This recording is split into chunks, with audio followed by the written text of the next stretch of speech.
नाना पटोले साहब, ABP news पर आपका बहुत बहुत स्वागत है। सर, सबसे पहले तो मैं जो महा एग्जिट पोल है उसके जो आंकड़े हैं वो बताते हुए आपसे पहला सवाल लेना चाहूंगी। महायुति को करीब हम 7 एजेंसीज के पोल दिखा रहे हैं और उसका एवरेज आपके सामने मैं रख रही हूँ। महायुति को 146, एमवीए महाविकास अघाड़ी को 130 और अदर्स को 12 सीटें मिलती हुई दिख रही हैं। बहुत ही टफ फाइट इन एजेंसीज के आंकड़ों पर अगर हम विश्वास करें तो नजर आ रही है।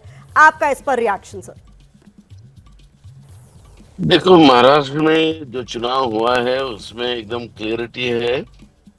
महाराष्ट्र में महाविकास आघाड़ी की सरकार 175 के करीब करीब सीटें लेकर मेजॉरिटी में सत्ता में आएंगी। एकदम क्लियर है। जो हमें रुझान आए हैं और ग्रास रूट से आए हैं वो एकदम क्लियर है। और इसलिए कोई ये जो आप आंकड़े जो दिखा रहे हैं वो आंकड़ों का कोई फर्क नहीं पड़ेगा। महाविकास आघाड़ी ही पावर में आएगी। मतलब आपका कहना है कि एग्जैक्ट पोल एग्जिट पोल से अलग होंगे और महाविकास अघाड़ी की सरकार बनेगी। तो सर, अगर आपकी बात को मान ले तो कौन से फैक्टर्स आपको लगता है काम कर गए? किसान है, हम्म। बेरोजगारी है, महिलाओं पे होने वाले अत्याचार है, 67,000 महिला मिसिंग है महाराष्ट्र से। हम्म। छोटे बच्चे अभी सुरक्षित नहीं है। और महाराष्ट्र को, गुजरात को गिरवी रखने का काम जो बीजेपी और एक नाथ शिंदे ने किया था हम्म। उसका असर लोगों में था।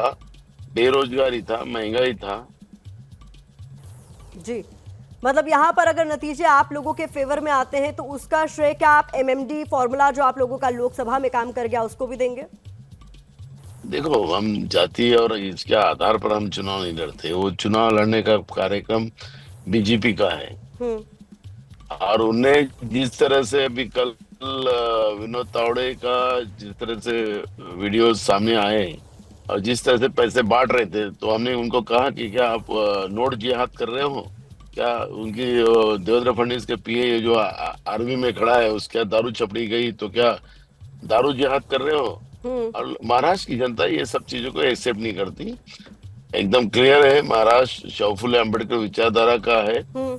जो लोग छत्रपति शिवाजी महाराज की प्रतिमा में भ्रष्टाचार करते हैं, ऐसे लोगों को कौन चुन के देगा? सीएम फेस पर इतना सस्पेंस बना हुआ है दोनों ही दलों में, लेकिन आप चूंकि यहाँ मौजूद है, सीएम फेस को लेकर सस्पेंस दूर करेंगे आप या फिर अभी हमें इंतजार करना होगा? देखो, मैं आपको महाविकास आघाड़ी का ही सीएम बनेगा और 25 तारीख को सीएम का चेहरा आपके सामने आ जाएगा। आप क्या कह रहे थे, एक बार आप फिर दोहराएंगे? सीएम फेस को लेकर जो सस्पेंस बरकरार है उस पर?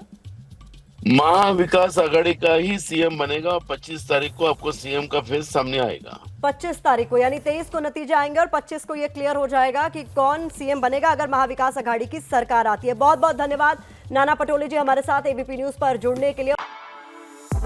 For exclusive and insightful videos, subscribe to our new channel ABP Live Premium.